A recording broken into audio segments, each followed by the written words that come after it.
How's it going, card fighters? I'm Gleaming Garmore, and just yesterday I got back home from, I'm sure you can tell based on the mat, Bushiroad Spring Fest. Now I only played in one of the tournaments. I played for Premium. I was player A on Team 69, baby. If you want proof, check out my player card right here. There we go, Team 69. I took a deck that I don't think I've actually talked about on the channel before, but I've been playing for a while and I enjoyed a lot. I almost did a deck profile on it after BCS, but the thing about last BCS was that I did not finish the tournament because I missed pairings for round 4 because I was talking to TIE Fighter outside the venue. Oops! Anyway, we took Rising Nova, baby.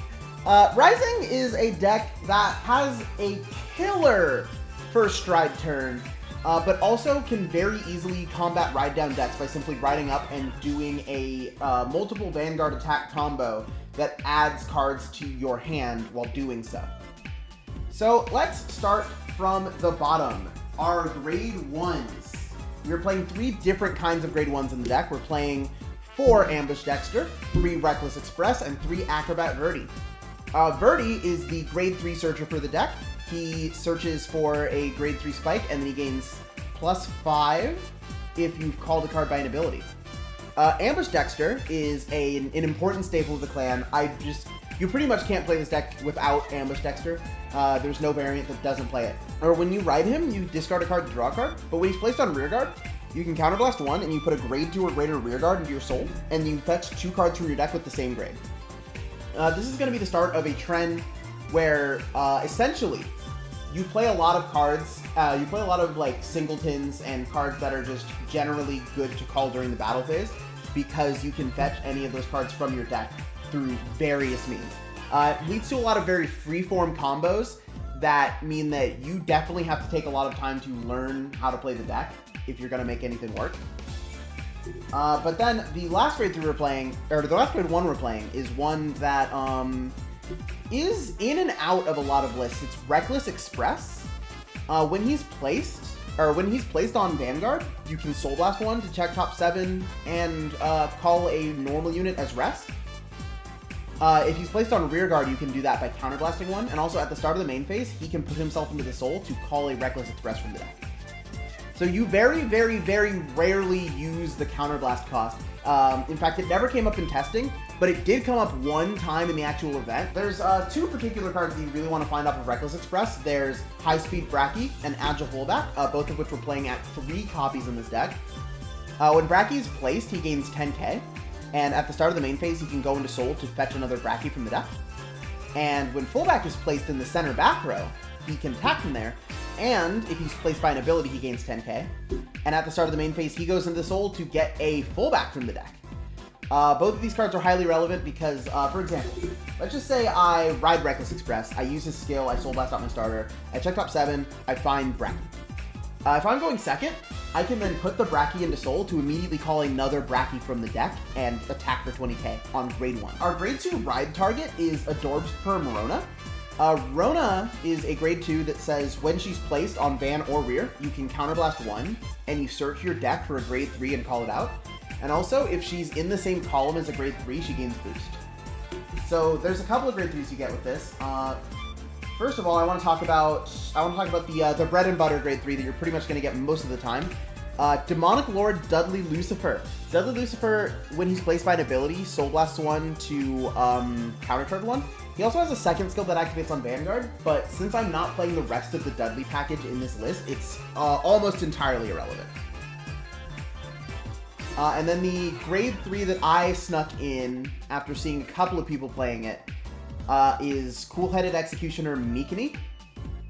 Mikini is in this deck because he's just a way for us to actually gain access to retire for certain problematic rearguards, be it a Pearl Sister or a Honolly. Essentially Mikini was here for Highlander, and then I played Highlander one time and it didn't come up, and I lost anyway. But Mikini can Counterblast 1 and Soul Blast 1, and then he retires a card with the same grade as the card Soul Blasted. So one thing that you do have to do while playing this deck is make sure that you manage your soul, so you always have a 1 and a 2 in soul, so you can always Meekney for, again, a Hanali or a Pearl Sister. Then there's 2 other grade 2s we're playing in the deck. These are both singleton cards. We're playing 1 Laser Blackguard and 1 Devildom Chemist. Blackguard has the charge ability, which means that if he's placed by an effect, you can make him charge, and that means that at the end of his battle, he goes to the bottom of the deck. He also has a GB1 where he gains +5 if he's charging, so he's a 14k attacker. And then on top of that, after he goes to the bottom of the deck while charging, you counterblast 1 and put a card from your hand into the soul to call a non-grade 2 with the charge ability from your deck. There's only one other card with the charge ability in the deck, and that is Mecha Instructor.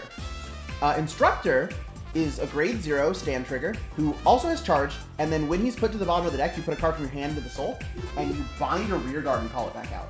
And what this means is that you can trigger the on-play abilities of cards like Rona and Dexter a second time, and fetch grade 3s and grade 2s from the deck, which is crazy for extending your attack combos, by the way. As for the top-end grade 3s that we haven't talked about yet, of course, our main ride is Exceptional Expertise Rising Nova, mainly because of his continuous, where if you ride, instead of just getting a Force 1 or a Force 2, you get both Force markers, which also means that you haven't chosen a Force marker to receive until you ride a grade 3 that only gives you 1 marker.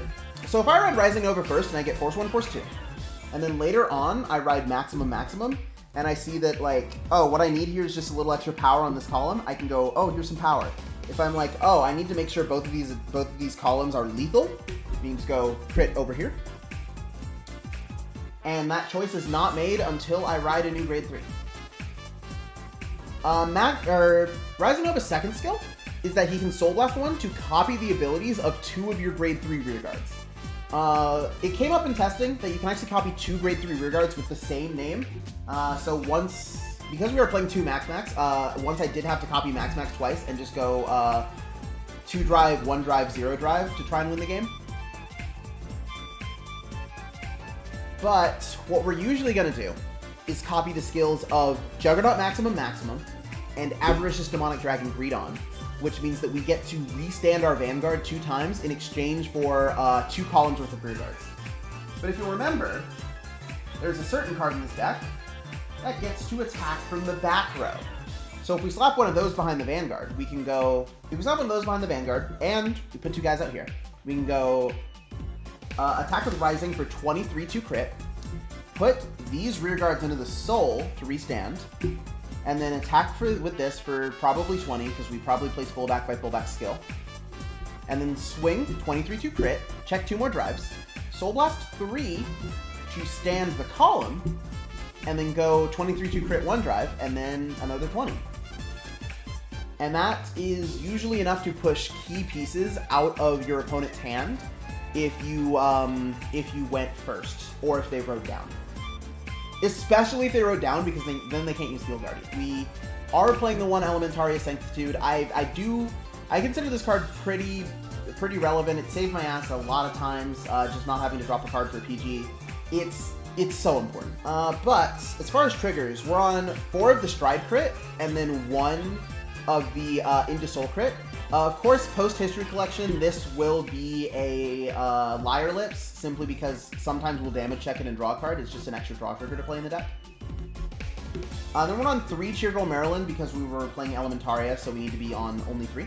We're also on 3 Mecha Instructor. We were on 4, and then I was like, we're just not critting enough, and we don't have enough 15k shields. So I was like, we're going to slot 1 more 15k shield in here with Machinary Slotback, and that way, we still have plenty of Mecha Instructors to get from the deck at any given time, but also sometimes we can just go crit win. Of course, we're playing 4 of the Precious Cheer Girl Cameron. In Premium, I don't really see an argument for playing the 20k heals, because by the time that you can't use the Heal Guard skill anymore, your G-Guards are online. So you should have at least a 20k G-Guard. I mean, come on. Every clan has a 20k G-Guard. And then, of course, to round it out, we're playing 1 of the Dark States OT, because the lingering effect is, like, enough that I'm like, please, I hope I check this. That's all the main deck cards. Now onto the G deck. First of all, we're going to talk about the only stride I went into the entire weekend. Lawless King Galley-Gabulous. And I would play 2 of this. In fact, I'm honestly considering, like, bumping out one of these strides that I didn't go into and just playing, like, 3 just in case. Even though like, for most games, you just don't live that long. You either kill them or die by the time you stride the second Galley. But Galley has 2 auto abilities. One is that whenever a rearguard attacks, you can give it +10, and then that rearguard gets put to the bottom of the deck after its battle. And 2 is that when he attacks, you can Soul Blast 1 to search your deck for 2 grade 2 or less cards. Any grade 2 or less cards. Call them out, and then all of your rearguards gain boost. A card that is relevant, and I do think you should keep playing, is Violence Ace, Shoot Down Sovereign Violence Ace. When he's on your Vanguard, you can Counterblast 1 and G-Flip 1 to draw a card for every card in your G-Zone. There are a couple of times where it's like, oh, I've been damage denied and I only have 1 CB, or like I'm just completely sure that we cannot push through our opponent this turn. Where you just kind of want to go Violence Ace, draw an extra card or 2, and then hunker down. This is especially used in like Link Joker matchup where if they get a bunch of locks off, you're like, okay, I have 2 attacks. We'll just go like Violence Ace and then swing this. There's also Great Titleist Villain Verminous. Verminous' skill is that when the attack of a rearguard that's on a force marker does not hit, you Soul Blast 2, you G-Flip 1, and then you draw a card and you call a card from your hand to rearguard. I never went into this card. Not even once. But I'm sure it does something.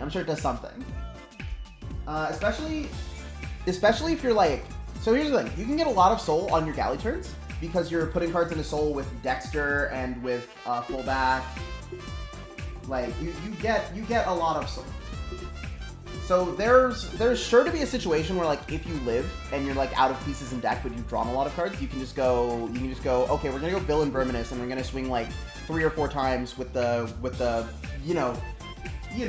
force 3 marker, and see what happens. But this just never came up for me. But I would keep playing this. Then we're playing 2 Blackhorn King Bull Power Agrius.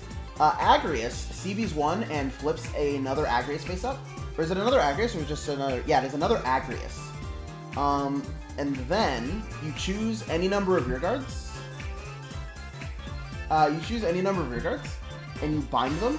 And then if you bound 3 or more, you can call 2 cards for every face-up card in the G-Zone. From the bind zone. If you bound 3 or more, you also draw a card. But this card is interesting. Didn't come up. It could be interesting in like Narukami matchup though. I just never played Naru's this whole weekend. The last stride in our G deck is, you know him, you love him, Hellhard 8. He is a Generation Break 8 that essentially allows you to trade every single card in your hand for another attack. We never went into him. We never reached GB8. We were close though. I did get to GB7 before closing out the game one time. Then the other thing I want to talk about is the G-Guards. The G-Guards in this deck are actually pretty good. They're a lot of the reason why I was able to do as well as I did. Terrible Linus is interesting. He puts a rearguard into soul, and then he gains 10 for every 2 of your open circles. He's become our weakest G-Guard, if you can believe that. He's become one of the lesser used G-Guards, simply because the other 2 I'm about to show you put cards back into the deck, which means that I can continue my combos. There's the one from the most recent premium collection, Villainous Evita, which I love a lot. She counterblasts 1 and then chooses 3 normal units from your drop zone to put into the deck.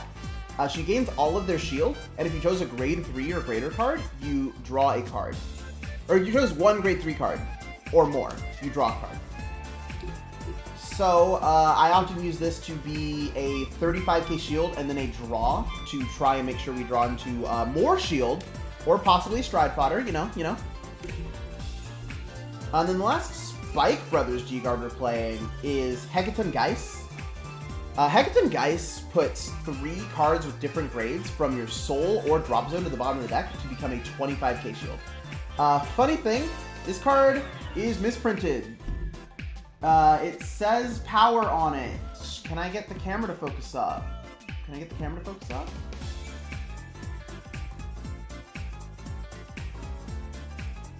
don't think it's gonna focus, but you can see that. It's they eroded it very quickly, but this is a G-Guard that says it gains power if you read the physical card. It's very funny. And then of course we round out our G-Guard lineup with 1 Rock Tome and 1 Dismal. If you're a premium player, you should probably know what these do already. These are Prey Elementals that pretty much should be making their way into any G-Zone, especially the Dismal. Like, come on.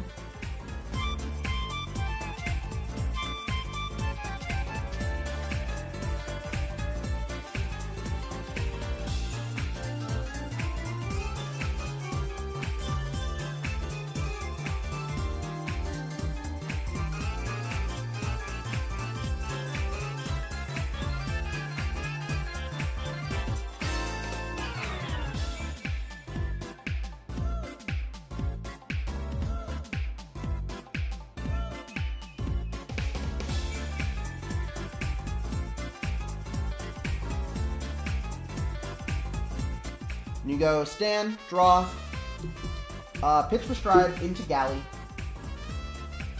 And now I can really show you the Galley combos.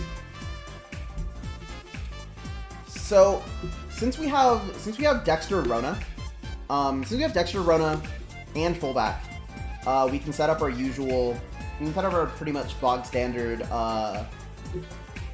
back row setup. Are there already 3? Okay, so there's 1 Rona. There's 2 Ronas out of the deck. It's really important that you check out what you've got in circulation. Because I'm doing a combo tutorial, I'm actually gonna put this back in the deck and trade it for a different card. There you go. And this was CB.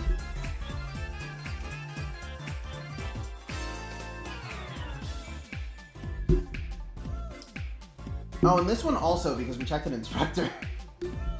There you go. There, now all the combo pieces we're gonna need are just back in the deck. Why did this one go over here? There we go. Okay, so we would have loved to have ridden another grade 3, but unfortunately that didn't happen. So we're just gonna show off the version of the combo where you don't have another grade 3.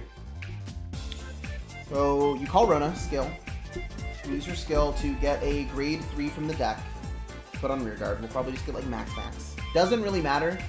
At the point where you are not calling Lucifer and you are not retiring with Mikini, it no longer matters what grade 3 you're calling. But usually you would get Lucifer here. It's just that we have the only other Lucifer in our hand. And you put down Dexter and you put down fullback and you don't use Dexter's skill here. So like I said, Galley gives everything that attacks plus 10. So you can go, and this gets boost if there's a grade 3 in the same column. So you can go 10, 20, 33. Then you go 23, 31. Then you go 20, because we called this one from hand. Then you attack with Galley Gabulous. Galley's skill, you get 2 cards from your deck. In this case, you're going to get Laser Blackguard. Since there's no markers, put them like this. You want the instructor in the column of the Rona. Alright, and then you go first check, second check, third check. This didn't happen! What the fuck? This needs to be in deck. Third check. Power here. Because usually there's 2, but in my example case, we G-assisted. Anyway, now you can go 10, or you can go 14 from Galley, 24 from the trigger, put him into deck after the attack. Instructor skill activates. You place a card from your hand into the soul. And then you choose a rear guard and you bind it and you call it back out. You call Rona. Rona skill, you counterblast 1, and you go get Dudley Lucifer. Dudley Lucifer skill, soul blast 1, countercharge 1. And this just makes sure that you are repeatable. So then this is 33, bottom deck. And you attack with Blackguard, who is charging, so this is 24. And then Blackguard skill, you counterblast 1. You put a card from your hand into the soul, after he goes to the bottom of the deck, of course. And then you get to choose a non-grade 2 with the charge ability and call it out from your deck. So we'll call Mecha Instructor. So of course this hits for 14, you probably just take out an Interceptor with it. You put a card from your hand into the soul. You put Mecha Instructor at the bottom of the deck. You bind a rear guard, you call it back out. Dexter skill, counterblast 1, put a grade 2 into the soul. And you find 2 2s from your deck. So you can get Devildom Chemist, Rona skill, CB1. Find Dudley Lucifer skill, Soul Blast 1, counter card. And then you go 33, put this at the bottom of the deck. And then you go 14, 24, Devildom Chemist skill, you Soul Blast 1 to double his power. And this is 48 to your opponent's vanguard. And then he goes to the bottom of the deck. And that's essentially the end of the attack combo. If you have more cards in your hand, you could have gone for Chemist and Blackguard instead. If you just had one more card, you could go like Blackguard, shove this in, or you could go boost. Actually, this is tough. Yeah, if you had one more card in your hand, you just wouldn't attack with the with that fullback. You would just keep the fullback there. And then you just keep the fullback there, and then you would go. You would cut out this 20 attack, right? And we go swing at this, double his power, put him back, swing with Blackguard, get Instructor, put this in, attack with this, put this in, and then like call something back up. And remember, pretty much all of those attacks could have been 10k and a crit bigger, assuming that you put the force marker on rear guard. And sometimes you just go second, and you just get to put the marker directly on rear guard with no concern for doing the triple vanguard restand, and it's that easy. But anyway, that was Spikes. I've been playing the hell out of this deck since I got it, and I've been having a masterful time. It's so fun. You guys should pick this deck up. It's actually not that expensive either. But yeah, I had a great time at Spring Fest. I played out of my mind. I went X2 again in the first round. The first round was actually our first team loss, and I lost one of those games. But that was because we played the Spike Brothers Mirror, and I just made a bad choice on when to use my Heal Guardian. Like, that was what cost me the game. My opponent was on Breach Spurt, and I wasn't on Breach Spurt. They forced me to intercept with a Bracky, and I was like, I don't want Breach Spurt to hit me. What if I Heal Guard here? And then I went 1 to pass on the Vanguard, and I just got crit. So what I could have done is I could have just taken the Breach Spurt, Heal Guarded the Vanguard. It would have been that easy. That's just my bad. The other loss that I had was against Highlander, because did you know that Highlander can just make their Vanguard 33k? They can just do that? Anyway, that's enough out of me. I'll see you guys some other time. Bye-bye!